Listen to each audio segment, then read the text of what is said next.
I'm Steve Letarte, and welcome back to another episode of Letarte on Location. For 2.5 decades, I have traveled the country from racetrack to racetrack. I found a lot of great places and a lot of cool people, and this podcast is all connecting the two. And I am excited about today's location. I'm going to leave the guest a secret for a second, but we are at Seneca Lodge, basically at the base of a hill here in Watkins Glen. This place is an establishment. It's been around forever. Been around from the 40s and 50s. Became famous maybe in the 70s, 80s, 90s when it was Formula One and open wheel racing. So if you come to a road course bar, you have to have a road course guy. So my guest today is none other than Boris Said. Boris, thanks for joining me, man. Yeah, no problem. You're like folklore around Watkins Glen. I mean, this is a big deal for you. You know, it's funny. Chase said something today. He goes, I've never been so far away from home, but I feel like I'm in my backyard. And I'm not from New York. I grew up in Connecticut. I live in California, but Watkins Glen was like my home track. I don't know why. The people just took to me, and the Said heads. It all started here. And this bar, the Seneca Lodge, I don't know how many cup races I've done here, but every time after the cup race, I spend Sunday night here, and we have a good old time in this bar, and it's really cool. I've been here a few Friday and Saturday nights, and we are here, as Boris just mentioned, on the evening after the big win by Chase Elliott's second win at Watkins Glen. That brings us to the Glen. So, Boris, before we get back into your driving, your history, and everybody knows, what are you up to here lately? I own 2 car dealerships with Rick Hendrick, someone you probably know. Yeah, I know that guy. Yep, and so this year so you have dealerships and I don't. I'm going to have to talk to him about this. Yeah. Just ask him. Yeah, exactly. So, and this year we just finished a brand new $25 million BMW facility, probably one of the nicest car dealers in the United States, I think. And so that was a lot of work. And so I'm just really busy with that. And I also have a vodka company I started 2 years ago. I'm pretty involved in that, and that's starting to pick up a little momentum. And then my go-kart business, K1 Speed, is, we're set and stale there. We have 34 go-kart tracks in the country, and now we have about 9 outside the country. So that keeps me pretty busy. I think there's a K1 Speed in Charlotte. Yep. Concord, right over by the airport, there's a new one. Yep. Are those all electronic? Are those electric carts? Electric go-karts indoor. Can you turn it up for a fat guy like me? Can I have a little Yes. See, that's what I like Yeah. about this. Yeah. That's what I like about this. If you call ahead, because people have called ahead, and I've slowed people down just to get them mad. All right, there you go. Maybe I'll bring Burton and Dale Jr. out there. I'll have to get the quick one. So we're here for a reason. As I said, it's folklore, but you are in the short list in my mind of some of the most famous, most well-recognized road course racers of the U.S. Road course racing, while it's big in the U.S., it's much bigger internationally. We've had success both in Europe and both here in the States. But so take me all the way back. How does Boris Said, a guy from Connecticut who lives in California, I read the bio, your dad was a racer? My dad was a race car driver, but I never really knew that, because he left home when I was 6. It was, we grew up, welfare, food stamps, mother working 2 jobs. I didn't really have a whole lot of parental supervision when I was a little kid, and I was pretty much a wild guy. I mean, I was on a career path to federal prison probably. I was a bad kid, but when I was 14, I got a job in a motorcycle dealership, and those guys straightened me out. They taught me to work ethic, and just worked, so I didn't have time to get into trouble. And then at 21, I became the youngest Honda Yamaha franchise dealer in the history of the company. But I wasn't old enough to have the credit line to get the financing, to finance the bikes. So a customer of mine who owned a Ford dealership, he actually became like a fake partner. And for doing that, I gave him free bikes for his kid. And about a year into it, he goes, "Hey, I got this dealer trip to the Detroit Grand Prix, a car race. You should go." And I'm like, "Well, I don't want to go to a damn car race. That's boring." I wouldn't even watch it on TV. I was a motorcycle guy, dirt bike, stuff like that. And he ended up talking me into it, and I went there to the Detroit Grand Prix, and that was the first time I ever saw a race car on a track. And, I was hooked right away. I knew, I understood addiction that day because I was like, I got to do that. Literally a week later, I went to a driving school, and I remember at the end of the school, I was all excited. And I never drove a go-kart or anything. Right. I went to the Skip Barber School, drove these formula cars around, and the guy at the end of the school, I'm like, "Hey, man, what do I do next? I want to be a race car driver." And he looks at me, he goes, "OSB." And I go, "Is that like a tape or a book? What is that?" Right. And he goes, "Other sports beckon." He goes, "You're too old, you're too poor, and you don't have the talent. So you don't have anything going for you." That was my instructor, Mike Zamicki. He's still doing the same thing today, but I was just hooked from that point on. I had to get in a car, and so I bought a showroom stock car. I went to a driving school and drove my car to the racetrack, and that's how it all started in 1986. That is awesome. Belle Isle, Detroit Grand Prix was Yep. still at Belle Isle at the Yep. time? Ayrton Senna in this black Lotus. I remember seeing him, and I'm like, oh, my God, I want a Formula One car. That's what I thought. Yeah, I mean, it's I was ruined the same way, right? I don't have a memory. There's not a age that I can remember not being at a racetrack. I mean, it's just that's all I did growing up. Unfortunately, I never had the talent. It didn't matter how hard I worked. I couldn't make my hands and feet do what the car needed to do, so I decided working on them was better. So the instructor says you didn't have the talent. Well, you have a ton of talent. It can't be all hard work. I mean, something had to come naturally. I mean, I'm persistent. I don't know, but I started getting That's it a pretty polite quick. way of saying stubborn for a lot of people. I'm very stubborn and stupid. And, now I started following racing, Right. and, of course, every time I turned a NASCAR race on, it was the Black 3, and that was like, my God, he's like my idol. He was just such a badass, and just the way he drove and the way he handled himself. I mean, I was just instantly a Dale Earnhardt, like, wow, that's how I want to be if I was a driver. It was really cool. I remember watching him. I was a huge fan. Well, that's interesting because we're going to get into Dale Earnhardt Jr. I'll warn all my guests. I ask all my friends, hey, do you have any good stories? And he sent me some Boris Said ones, so we're going to get in those a little bit later. So you buy an off-the-showroom car, you go to the racetrack. When did it really take off? You're selling bikes, you have a dealership. When did you say, I can do this. I can race cars for a living? Well, what I did was after the first year of doing a few races, I did a couple 6-hour pro races alone, myself. I drove the whole race. The whole 6 hours? Yeah, the whole 6 hours. And I got out and switched the tires around myself. And, I was just like, I was like a freak show. And then the next year, somebody offered to buy my dealership, and I go, you know what, I'm going to sell it. I'm going to take 1 year of racing in a pro class, and then I'll go back and open up a Harley-Davidson store. And I did that.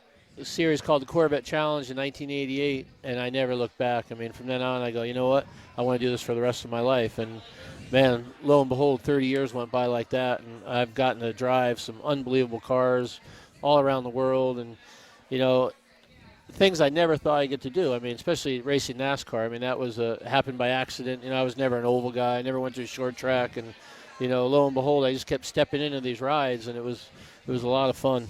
So your accolades, I mean, it's a long list. You mentioned NASCAR. You're a winner in NASCAR's top 3 series. Never found that Cup win. I thought you had a couple coming. Xfinity, though, trucks you ran very well. But I'm talking, let me go, Rolex, Sebring, the Nurburgring. I mean, you've won basically everywhere. Let's talk about sports car racing before we get into the NASCAR world. So you talk about, you kind of started there back in the 80s. But when did so when I see you and I look at sports cars, BMW, right? I mean, it's an instant connection. You've been in them for so long. When did that relationship start? What was the launching period for the BMW? It started when they came back racing in '95. They had to get a team together, and one of the guys they hired was a guy named Tom Milner to be the factory team. And that was a guy I met my first year racing when I was doing this Corvette Challenge series. And one time I was towing, I was my one-man band. I drove the truck, worked on the car, went to the races. I was coming back from St. Petersburg, and I pulled off the highway in West Virginia. And I went to this Ford dealer, and I was behind the dealership at like 1 in the morning. I hooked up my hose, and I was taking a shower. It was really hot. I had no air conditioning in my truck. And all of a sudden the police roll up, and they go, hey, what are you doing? I go, what does it look like I'm doing? I'm taking a shower. They go, you can't do that here. You need to go down the road.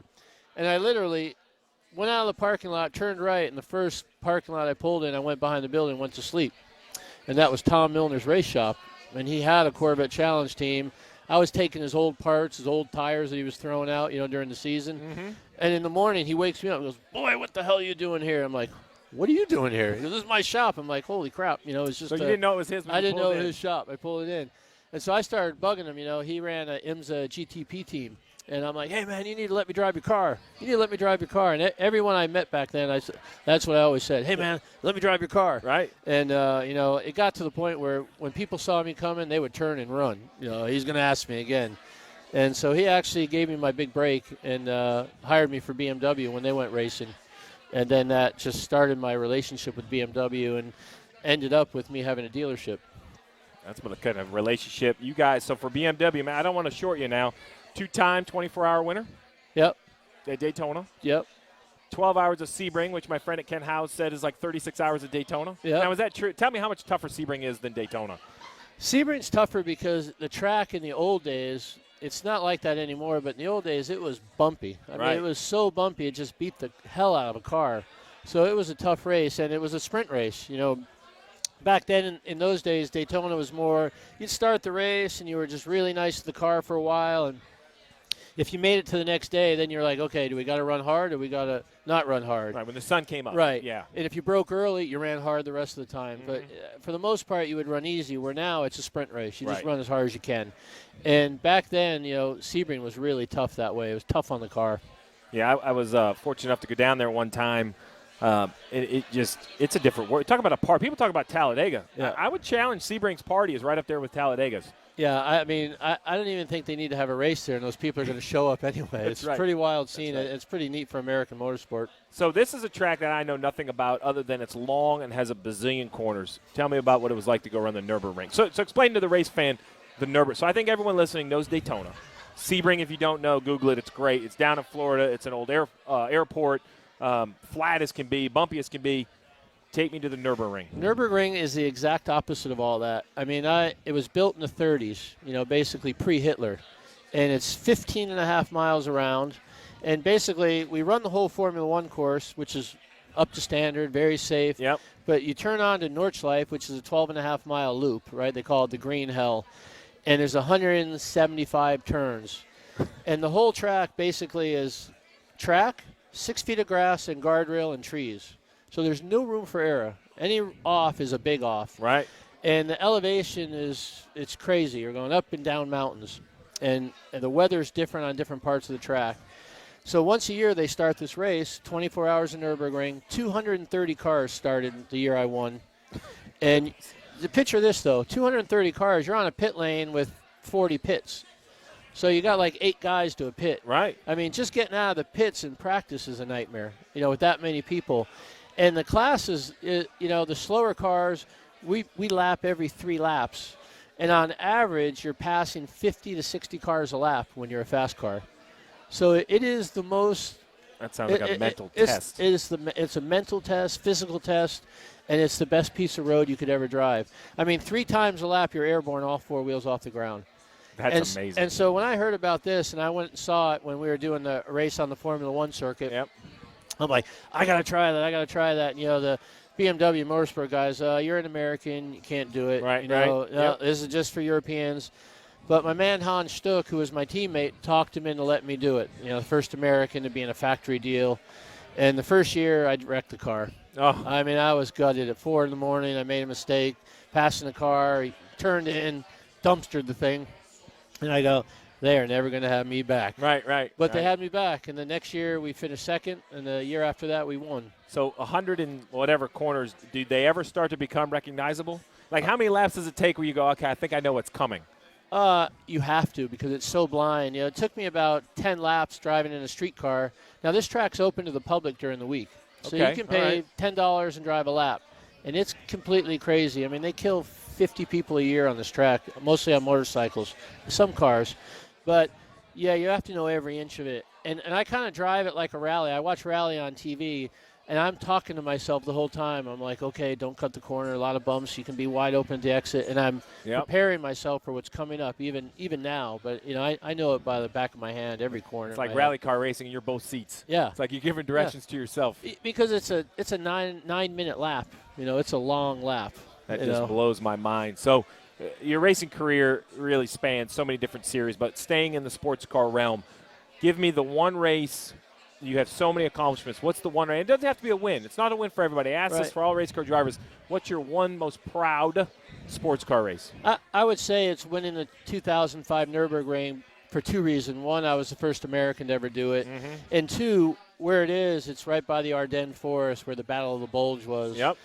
So when I was up on that victory stand and you're thinking, 60 years ago, old Adolf Hitler, he'd roll over in his grave if he saw some kid from California with an afro winning on his track, and the American flag was there. And that to me, I don't know why, is the proudest moment of my racing career.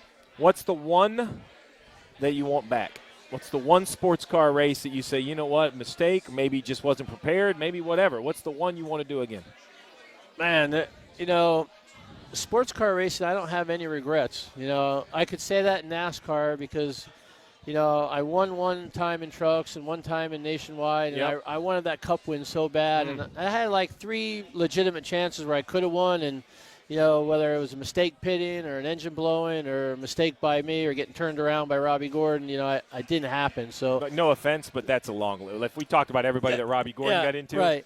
But that's the thing, and I really wanted it, and I had some good competitive rides for a while. In the last few years, I didn't have the car to do it, but that's my only regret. But sports cars, I have nothing. So let's talk about your NASCAR career. So in the mid-'90s, NASCAR creates this 3rd series, right? It was always Cup, named the 2nd series Busch, Xfinity, Nationwide. It has all these names.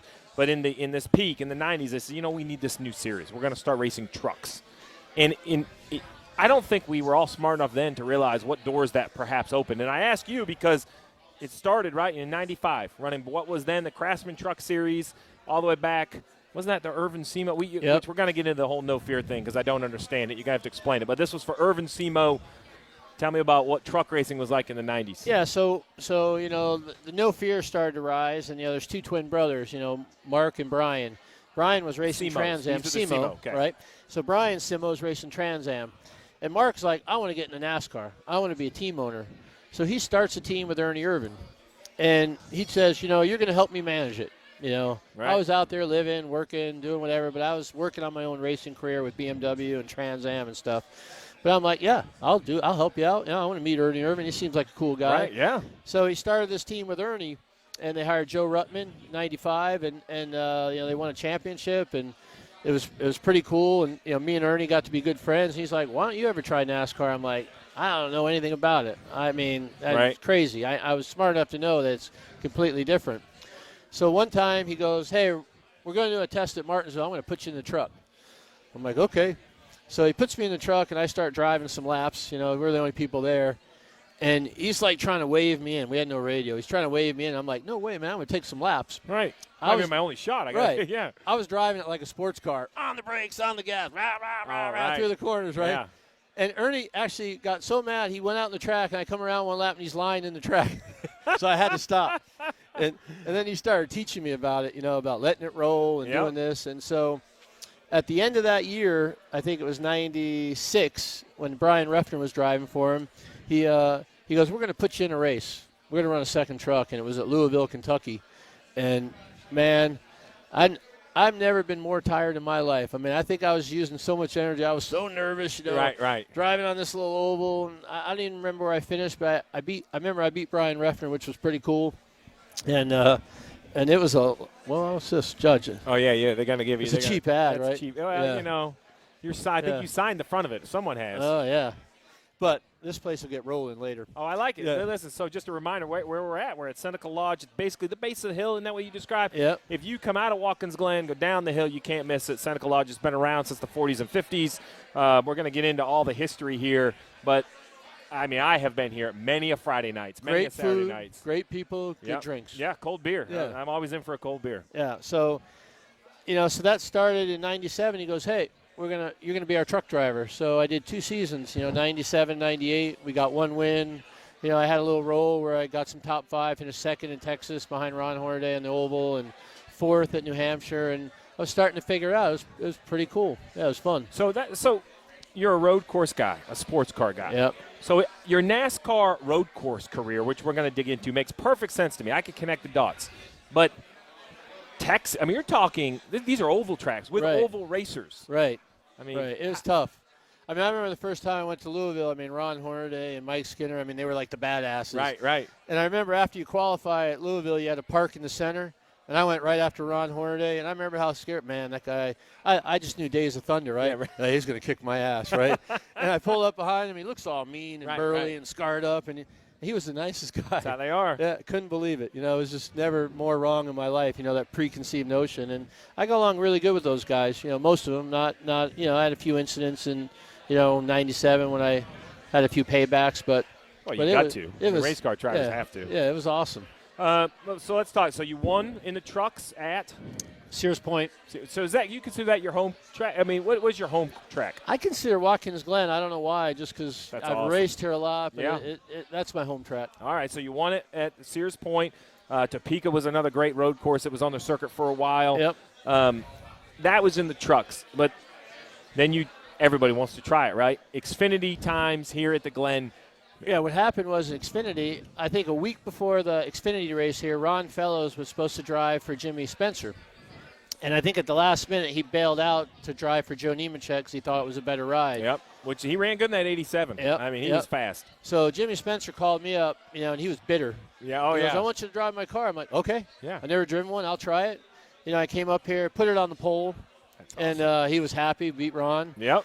I spun out in turn one, taking the green. Mm-hmm. I never forget, I spun out, and he's like, what happened? Something break? And I'm like, I ran out of talent. Yeah. I was Traction. trying to be real careful not to get into him. Just spun out, right? Right. Came all the way back to like 8th or something, and we had an oiling issue or something, took us out.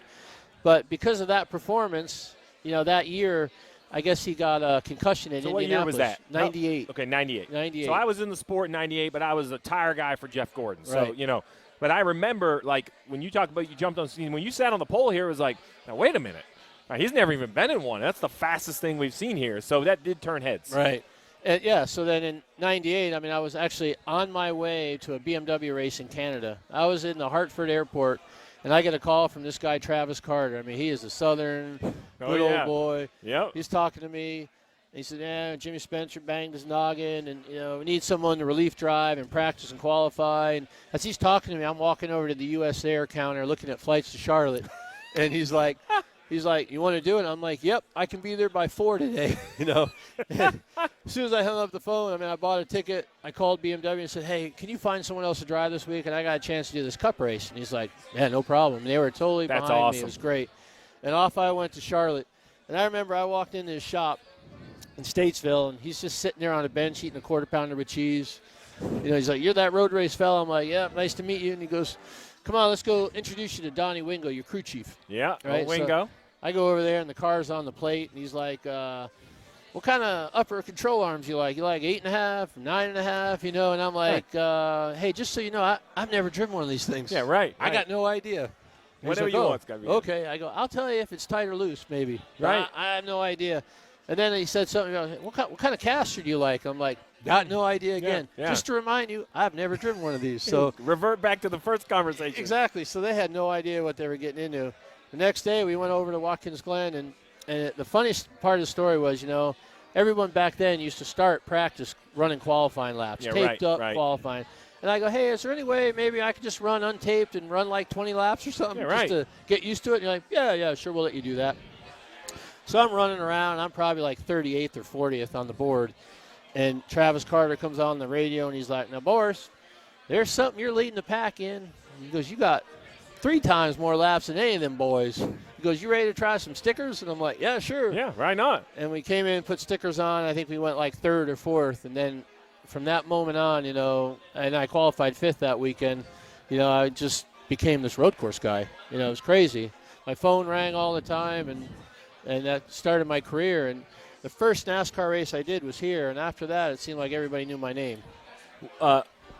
What makes Watkins Glen so great? I mean, and I say that half in jest and half not. Stock cars, sports cars, boot, no boot, it doesn't matter. I've seen everything race around here, and it's.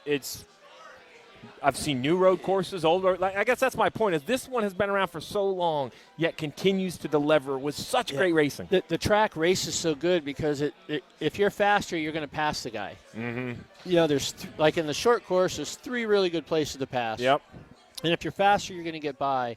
And like for stock cars, Sonoma is so tight and technical and forward bite, and you spin the tires, always managing it. This track, you can run as hard as you can the whole time. You got to manage your brake temperatures, but tires don't go off. So it just really works for stock cars, and it works for every kind of car because you can be so aggressive when you drive it. And that makes the talent, rise to the top like we saw today. You see these 2 guys running away with it, and they were running qualifying laps every lap of the race. It was like a heavyweight fight. Again, we're at Seneca Lodge at the base of the hill. So that's Watkins Glen. Tell me in the Seneca Lodge, like rough guess, how many nights have you spent here at Seneca Lodge having a cold beer and some dinner? Well, man, over 100, I bet. I mean, this is the place, right? I mean, this was shown to me. I want to say I might blame Ryan Pemberton for showing me this place. So that was, I don't know, probably mid or early 2000s. Yeah, You finally took me here. I've been here with Ryan Pemberton when he was my crew chief early on in the Jasper days, when we ran. Right, right. Yeah, our paths cross a lot. The Ryan Pemberton to Jay Fry. Yep. There's a lot of different opportunities there. So you won the truck race at Sears Point. Where'd your Xfinity win come in? Montreal in 2005. Oh, the classic finish, I remember. Yeah. Max Pappas, right? Pappas. 2010. So if anyone's never seen Montreal, it's a great race course, but in the end it has, what do you call that, a kink, like a 90-degree a kind little of chicane. With a curb that's like the size of this table. And the straightaway is like 10 miles long. Yeah, right. So I'm going down there thinking, don't screw it up. Don't overdrive it in. Don't give the race away. And I lifted that much early, and he went in that much too deep. And he was Max Pappas. Yeah. Which, Mr. Aggressive. I thought I gave it away. He went by me, but I just got aggressive and got back under him, and we were drag racing to the flag. Mm-hmm. What you don't know is I had no radio for like the last 30 laps of the race. None. So no spotter, no anything, and I had no idea if I won or not. So we go through the checker. I mean, it was so close. We're just staring at each other as we're drag racing to the line.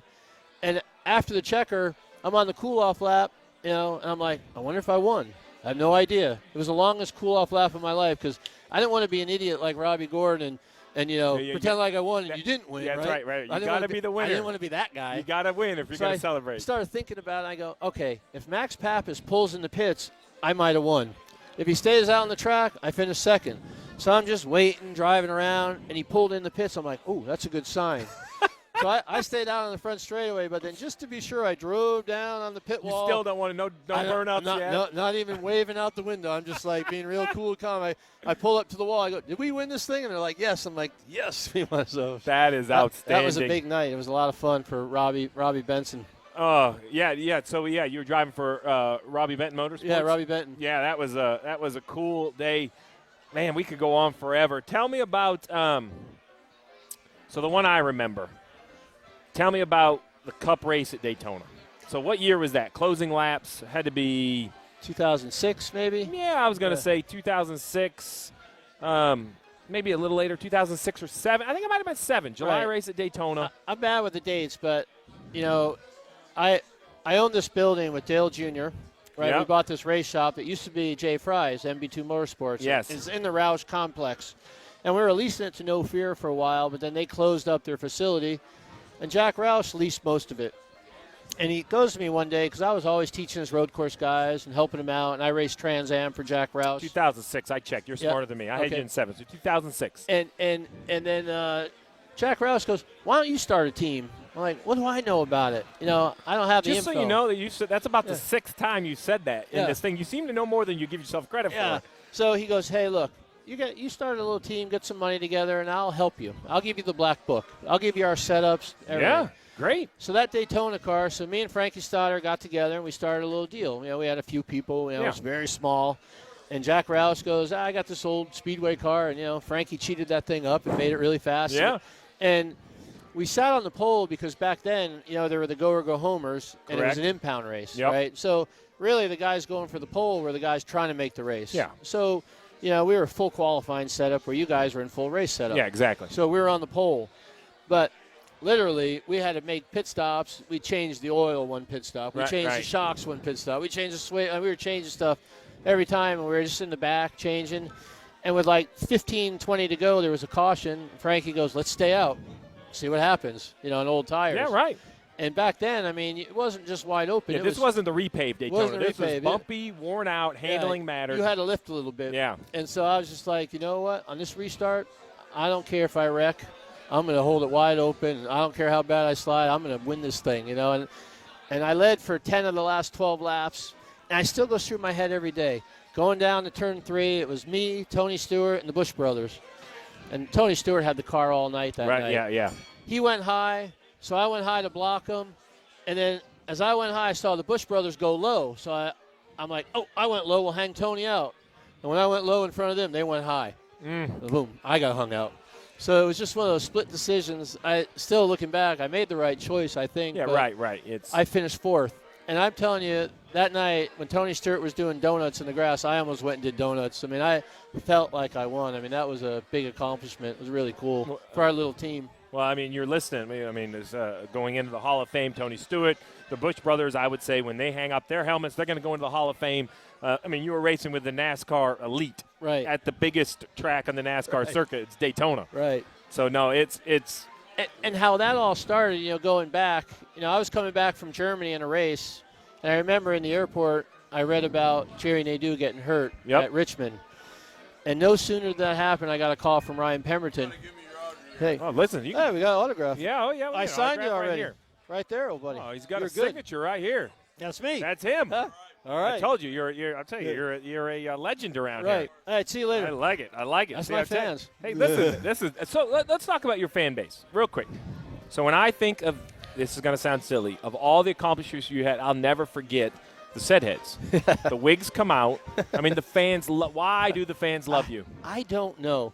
Like, I'll tell you a story. Like, it used to creep me out a little bit in the beginning because I'm like, Dale Jr.'s got all these girls are waving at him, Jeff Gordon. I got a bunch of 40-year-old guys that put wigs on, chant my name.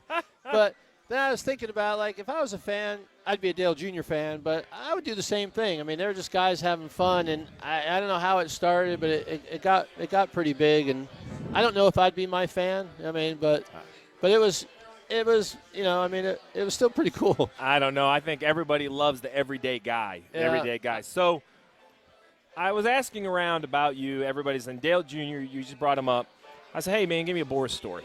And the first thing he said is, every time I was slow, I would go to Boris, and he would tell me how I should drive it and everything in his car for a setup. And he said, who does that? Like, who helps a guy out like that?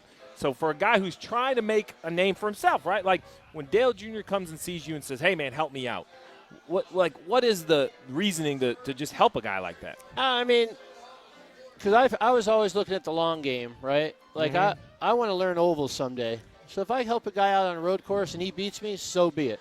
But I mean, you had to feel – I'm going to pick on my buddy Dale here. You had to think, I think I can outdrive him, right? If I give him the same equipment, I'm going to outrun him. Well, I don't always hope that, but that's just the way I always was. I didn't care. And I really liked him. How that all started was I was never a teacher, right? And one day the Wood brothers called me up, and this is really before I ever drove a Cup car. It was right after Watkins Glen. Where everybody saw you were fast. You were the guy, right? So Eddie Wood calls me up. He goes, hey, Boris, you want to come up and teach Elliott Sadler how to drive a road course at Sears Point? And I'm like, I'm not really a teacher, Right. That's not my thing.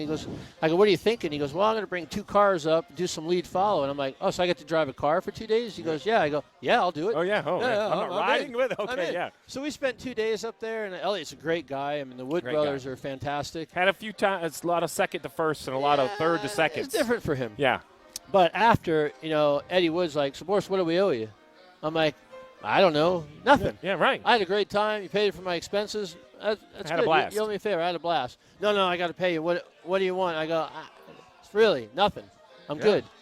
And like 10 days later, I got a check in the mail. That was probably the biggest check I got from racing to date. And I'm just like, holy crap. This is awesome.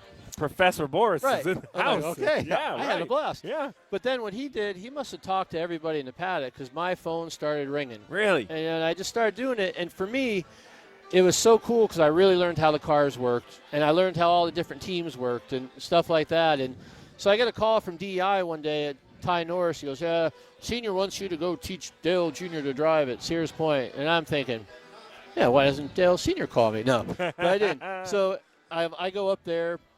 I didn't know what to expect. I mean, I didn't know Dale Jr. I figured, some rich, spoiled kid, right? Right. What do I know? And I go there, and Tony Uri, his senior and junior were there. And I felt like Tom Cruise in the movie because they weren't even, like, looking at me. It was in the morning. They're getting the car ready. I'm like, I don't think they want me here. And then this guy, Helicopter, who's their engine guy, goes, I don't think they want me here. And he goes, oh, no, they'll be all right. I go, where's Dale Jr.? He's in the trailer. So I go in the trailer and meet him, and, man, we hit it off. Like, my preconceived notion of him was all wrong. I mean, he was just down to earth, regular, got along great right from the start. And it wasn't until I got in the car and went like 4 seconds faster than him, then all of a sudden the Uris were like, hey, good guy. Hey, let's go to dinner. I get something from this guy. And then I just kind of was accepted, and then it just started. I was working for all kinds of teams. That is outstanding. You mentioned some run-ins. I'm going to pick you out on this one because this might be the best quote I've ever heard. I think it was Greg Biffle, that you basically had you run, and the details don't matter, but the quote was, someone tell me where he lives, and I'll be there on Wednesday. Yeah. I mean, is that like in all your career, is that like the most famous? Give me a good – give me the one that you're proud of and the one that you say, man, I was probably in the wrong, because we've all had them. Right. I was proud of that one. Yep. Like, he did me wrong. And So set the stage. How did it go down? Well, for some reason – You get the mic. He's on here, so it's your story. For some reason – he was mad at me, right? We were at Sears Point, Watkins Glen, and we had to replace a battery under yellow. So I'm trying to catch up to the pack, and he's just lollygagging around. He's not letting me by. Like, I haven't even seen him all day. Yeah, right. And he's mad at him. So on the radio, the spotters are going crazy. I'm going crazy. Everybody's going crazy. You know how that is, right? And it goes green, I get by him. And now I got to catch up to the pack. And I'm like, you tell his spotter, that son of a bitch, after the race, I'm going to come up there. I'm coming in his trailer. I'm going to have my arms down, and he can take the first shot, and then I'm going to kick his ass, right? And the mistake I made after is I saw him out of the car when I rolled into the garage. I should have went back to my trailer and got out of the car and taken my helmet off, but I rolled in right there. And as soon as I popped the window net down, I didn't have my helmet off. He started punching me in the helmet. And I just read, and I wanted to kill him, but he kept running behind this guy. Right. For last week, you run too hard. You're too aggressive. You should let us guys. And it was just, he was having a bad day. Right. Oh, yeah. Yeah, I can imagine. Right? And now we're good. We get along. That's great. But one time at Sears Point, I don't know what happened. We got behind because the yellow came out, and we were held back, so we're in the back. So I'm digging at the end. And I thought Jeff Burton opened the door for me.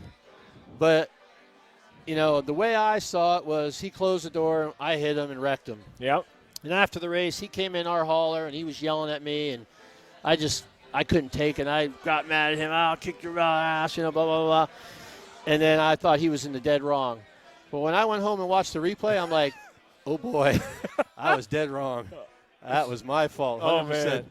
And I called him, but he didn't want to hear it. Right. And I remember the next week there was like a tested Indy, and at registration we're in line together. That's how it works. He didn't want to hear it. Yeah. And then the next few NASCAR races I did in the qualifying line, we were right there or right there.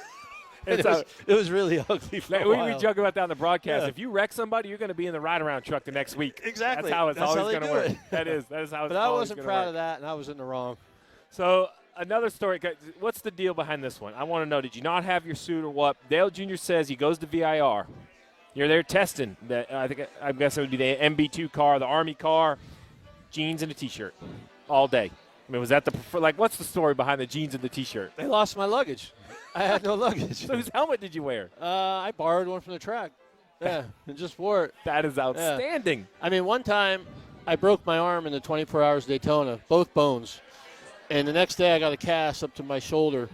And I had a Callaway test that week in Phoenix, Arizona. And I didn't want to tell him. I'm like, shit, I can drive. In a T-shirt, I can shift. Yeah. No problem. Right. So I just showed up with the broken arm. I remember Ari Leindijk, we were sharing the track with Ari Leindijk, his IndyCar team. He flies in a helicopter. Yeah, right. And he sees me walking around with a T-shirt and this cast on. And when I start driving, he was like, what are you doing? Callaway goes, broken. Callaway goes, you can't drive. I can drive this thing one hand. No problem. So they couldn't get another driver. They were already there. Yeah, so you had them in the box. I didn't want to lose my ride. Yeah, right. I had it boxed in. Don't let my son hear this. So I got Dad of the Year. Last year, my son runs Little Mini Outlaws. He gets in a wreck, pops his elbow off the motor. And, I'm a dad. I'm a racing dad, which I'm not a good racing dad. I go up, we pull the rubber rail. I'm like, you okay? My elbow hurts, but I'm fine. We push him off. Proud dad moment. He drives from 12th to 2nd. We run 2nd. Great.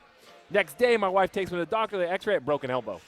Dad of the Year move. I send him back out there. You're toughening him up. So then he tells his mom. She goes, well, how'd you drive? One-handed? I'm like, oh, don't tell her that. Like, it was hurt so bad. So, oh, gosh, now that he hears you've done it, I'm definitely in big trouble. Big trouble for sure. All right, so I asked you in sports cars, let's talk cup racing. What's the one cup race you want back? Man. Or stock car. We'll say stock car. There's a few. I mean, I remember one time at Sears Point, we had the fastest car. I remember Jeff Gordon had transmission troubles. I remember I changed either the transmission or the rear gear. Broke coming down the hill. And we were really fast that day, and we lost an engine. I'm like, that could have been our day. Right. Then there was a Watkins Glen where we made our last pit stop. Jeff had a pit, and we were the fast car. And Robbie Gordon hooked my rear bumper when I passed him going down the back straightaway. That was one. And then we had another time at the Glen where we were really fast and blew a motor near the end. And then in 2000 with Jimmy Spencer put a car together, and we were fastest both practice sessions, top of the board, I think 99 or 2000, and qualifying got rained out. So missed the show. Missed the show, went home. It's a new NASCAR. I mean, now we have 37, 38 cars, but back then you'd go home. You go home, yeah. Do you think all those years, when you ran in a NASCAR world as a non-NASCAR guy, do you think they drove you different, harder, rougher? Do you think they respect, was it different? Or in your mind, when you get in there, is it all drivers and helmets? What I liked about it compared to sports cars is it was all drivers and helmets, and you settled your own score. There was no, IMSA stepping in and saying, "Oh, you bumped the guy in the bumper." I mean, you got beat. You got somebody beat you up. I remember my first NASCAR race. Man, who was the guy? Bobby Hamilton Jr. Bobby Hamilton Sr. Bobby Hamilton Sr. I qualified 5th. Jimmy Spencer started last. We made a pit stop, and I was last when I got in lap 9. Got all the way to 10th, spun out on my own in turn 1, went all the way to the back. Got all the way up to 10th, and when I passed Bobby Hamilton, he hooked me and spun me. And, man, I was mad. I think I got back to 20th. But the next 2 weeks later, I was doing a truck race at Martinsville with Ernie Irvin, and he was in front of me, and I'm like, I ruined my race by wrecking him. I'm just like, I'm not going to take that crap. Yeah, right. I got to draw the line. And I remember Ernie was mad at me. The guys at 23 car, they were all cheering me on. Yeah, right. I remember after the race, he started walking over to me, and I'm like, he's going to kick my ass. No way I'm going to beat this guy. Yeah. I'll pretend like I'm going to fight him. Yeah, right. I hope he doesn't swing. and he's like, what was that all about? I go, it's for Watkins Glen. And I think he respected that. Instantly he was like, oh, boy. Yeah. He said, okay, fair enough, we're even. Yeah, that's awesome. That was pretty cool. So I've asked a few drivers this. I'm going to go through some quick hitters real quick. Some are going to make sense, some aren't. So real quick answers. If you weren't a race car driver, you would be what in your adult life? I guess I could say car salesman because that's what I do now. Okay, that's fair. Simple question, your go-to drink. Everybody has one. Iced tea. Iced tea, all right. Well, I like that. That's simple enough. How about this? Would you ever be a race steward? We've seen former race car drivers go into IndyCar. Formula One has them. If you were ever called, Boris, we want you to referee racing, would you do it? No. No, because you just want no interest. I had no interest. I like racing. I like driving race. Like today is the first NASCAR race, road course race I've been to as a spectator. I'm like, man, it's loud.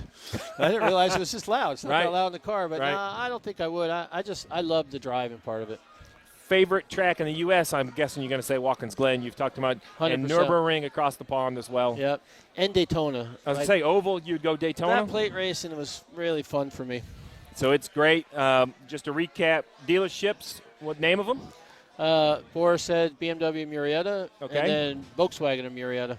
Man, I'm glad you're on the West Coast. My wife, she'd be calling, hearing this and wanting to deliver a 7 Series over. I could do it. I know. Don't tell Rick. Yeah. You're like this every time I see so, of course, I get my cars from Mr. H. I've known him forever. Every time Felix sees me, you can't drive that. Sees my wife. You can't be in that. Let me send your Mercedes. That's what he always tells me. Like, Felix, stay away because I know how you'll be. You'll deliver one, and then you'll send me the bill. So you can't do that. Go-kart tracks? Yeah, K1 Speed. We have 34 go-kart tracks around the country. And then you said you had some international? Where are they international? We started selling franchises, and we opened one Beijing, China, Seoul, South Korea, Paris, France, 2 in Mexico, 2 in Canada, Italy. Well, if you ever go on a publicity tour, take me with you. Yeah. I would love to do it. It would be a great time. We've covered all the sports cars. We've covered all the NASCARs. Currently, what you're doing right now. What's the one thing you haven't driven that you want to? You said you want to drive a Formula One car. Have you ever open wheel? What's the dream car you haven't drove? An open wheel car. I mean, I would love to drive an Indy car or a Formula One car. Physically, it's probably impossible because I'm a little big, but I would love to try. How tall are you? 6'4", but I'm long in the legs. Yeah, that's a tough problem. Yeah, those are short guy things. Unbelievable. How about this is the other one I asked the race car driver. What's the I don't want to say biggest hit. What's the wreck that you remember the most? The wreck that really got your attention? Yeah, I mean, over the 30 years, I've had 11 concussions, but I had one with a skull fracture when I was testing a Panos front engine prototype car, 200-mile-an-hour car. Yeah, right. And it broke a half shaft. Oh. And backed into a concrete bridge abutment. It was a 68G impact. So that Where was this? That was at Road Atlanta. Road Atlanta. You take the big hits at Road Atlanta. That was a big one. Yeah, that was my biggest. That was crazy. Listen, I have the most respect for you to do what you had to do to come in and be a road course ringer, per se, to kind of have. I felt like you guys had the target. You and Ron Fellows, coming up here as a NASCAR guy, my goal was to prove that you guys couldn't be better than us, right? Like didn't matter who. Now, luckily, I had Jeff Gordon through the 2000s, so I had a pretty good head start on most people. He's not too bad at the road courses, so it was a blast. Boris, I appreciate the time. Once again, we're here at Seneca Lodge, the base of the hill at Watkins Glen, here with Boris Said, winners of Daytona, Nurburgring, first ever American in Nurburgring. Yep. That's pretty awesome. You got to listen to hear about that American flag. It sounds great. One at Sebring. I'll get it out eventually. He's one of the trucks, one of the Xfinities. You wanted about everything. I appreciate your time, bud. Yeah, thanks. It was a lot of fun. Great time, man. I had a blast. And as always, another episode of Letarte on Location. Podcast available anywhere you get your podcast. Remember to subscribe, rate, and review. Let us know what you think. Hey motorsports fans, thanks for watching. Make sure you hit subscribe before you go for all the latest news and highlights across motorsports.